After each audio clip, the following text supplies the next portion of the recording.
Hello అండి, అందరికీ నమస్కారం. ఈరోజు మన వీడియోలో ఈ నెల 25న రానున్న ఆషాఢ మాసంలో వచ్చే తొలి ఏకాదశి సాధారణమైన రోజు కాదు.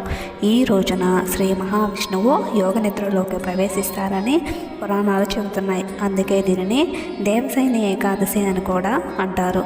జ్యోతిష్య శాస్త్రం ప్రకారం ఈ పవిత్రమైన రోజున రాసుల వారీగా కొన్ని ప్రత్యేక పూజలు, దానాలు, పరిహారాలు చేస్తే అదృష్టం కలిసి వస్తుందని పండితులు చెబుతున్నారు. మరి మీ రాశి ఏది? తొలి ఏకాదశి రోజున మీరు ఏం చేయాలి? ఏ దానం చేస్తే శ్రీహరి కటాక్షం లభిస్తుంది? ఈ వీడియోలో 12 రాసుల వారికి ప్రత్యేకంగా చెప్పబడిన పరిహారాలను పూర్తిగా తెలుసుకుందాం. వీడియోను చివరి వరకు తప్పకుండా చూడండి. ముందుగా ఈ వీడియోకు ఒక లైక్ కొట్టి మన ఛానల్ను సబ్స్క్రైబ్ చేసుకొని శ్రీమన్నారాయణ నామస్మరణతో వీడియోలోకి వెళ్దాం. ఏకాదశి రోజున రాసుల వారీగా దాన ధర్మాలు చేయటం వల్ల విశేష ఫలితాలు లభిస్తాయని జ్యోతిష్య నిపుణులు సూచిస్తున్నారు. తొలి ఏకాదశి రోజున 12 రాసుల వారు కొన్ని పరిహారాలు చేయాలని జ్యోతిష్య నిపుణులు చెబుతున్నారు. అయితే మొదటిగా మేషరాశి.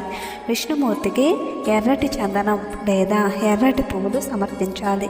ఆధ్యాత్మిక గ్రంథాలు, రామాయణం, భగవద్గీత, భాగవతం వంటి పుస్తకాలను కానీ బెల్లం దానం చేయడం వలన కానీ శుభం జరగడంతో పాటు జ్ఞాన ప్రాప్తి కలుగుతుందని పండితులు చెబుతున్నారు. వృషభ రాశివారు. తొలి ఏకాదశి రోజున ఈ రాశివారు లక్ష్మీనారాయణ స్వామి వారికి చందనం సమర్పించి తులసీ దళాలతో పూజ చేయాలి. స్వామివారికి తెల్లటి పూలను సమర్పించాలి. స్వామివారికి పాయసం సమర్పించాలి.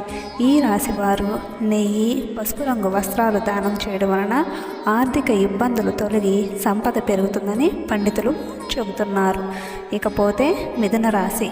ఈ రాశివారు తొలి ఏకాదశి రోజున విష్ణుమూర్తికి తులసీ దళాలతో పూజించి విష్ణువుకు సంబంధించిన దేవాలయాలను దర్శించాలి. పేదలకు అన్నదానం చేయాలి. బ్రాహ్మణులకు దక్షిణ తాంబూలాలతో పాటు ఆకుపచ్చని వస్తువులను దానం చేయాలి. ఇలా చేయడం వలన వీరికి జీవితంలో సుఖ సంతోషాలు వెలువరిస్తాయని పండితులు చెబుతున్నారు. కర్కాటక రాశి. లక్ష్మీనారాయణను పూజించి పాలతో తయారు చేసిన స్వీట్లను నైవేద్యంగా సమర్పించాలి. పూజలో మత్స్యం ఉంచితే చాలా మంచిది. దీపారాధనకు వెండి కుందులను ఉపయోగించండి. ఆర్థిక పరిస్థితిని బట్టి ఈ రాశివారు బియ్యం, పాలు, పెరుగు దానం చేయటం ఉత్తమంగా పండితులు చెబుతున్నారు.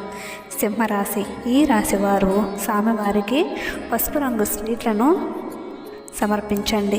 గోధుమలు దానం ఇవ్వడం వల్ల ఈ రాశి వారికి విష్ణుమూర్తి వలన ఉద్యోగం, వ్యాపారం అభివృద్ధి చెందుతుందని పండితులు చెబుతున్నారు.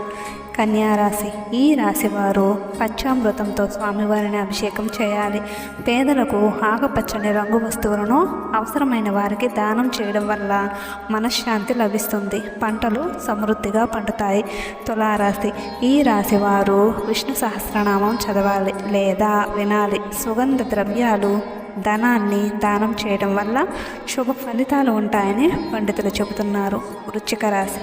ఈ రాశివారు శ్రీహరి అనుగ్రహం కోసం విష్ణు ఆలయంలో పసుపు కొమ్ములను సమర్పించండి.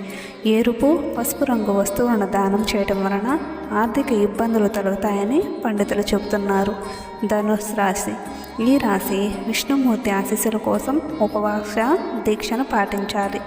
విష్ణు సంబంధ ఆలయాలను సందర్శించాలి. శనగపప్పు, బెల్లం దానం చేయటం వలన దీర్ఘకాలంగా పరిష్కారం కాని సమస్యలు పరిష్కారం అవుతాయని పండితులు చెబుతున్నారు.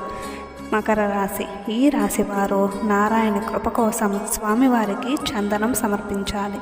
స్వామివారికి షోడశోపచార పూజలు చేయాలి. స్వామివారికి శనగపిండితో చేసిన లడ్డూలను నైవేద్యంగా సమర్పించి దానం చేయాలి. ఇంకా శనగలు, పసుపు వస్త్రాలు దానం చేస్తే మోక్షం లభిస్తుందని పండితులు చెబుతున్నారు. కుంభరాశి.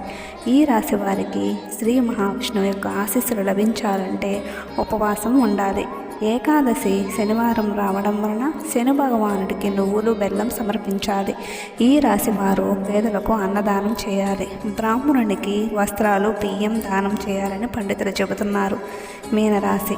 ఈ రాశి వారు లక్ష్మీనారాయణను తులసి దళాలతో పూజించాలి. కేసరి కలిపిన పాయసాన్ని నైవేద్యంగా సమర్పించాలి. ఈ రాశి వారు పసుపు రంగు పండ్లు దానం చేయాలని పండితులు చెబుతున్నారు. జ్యోతిష్య శాస్త్రం ప్రకారం దేవసేన ఏకాదశి తొలి ఏకాదశి నాడు విష్ణుమూర్తిని భక్తి శ్రద్ధలతో ఆచరించడం వల్ల సకల పాపాలు తొలగిపోతాయి. మోక్షాన్ని ప్రసాదించే ఈ రోజున దానం చేయడం వల్ల సుఖ సంతోషాలు ఐశ్వర్యం వెలువరిస్తాయని జ్యోతిష్ శాస్త్రం ద్వారా తెలుస్తుంది.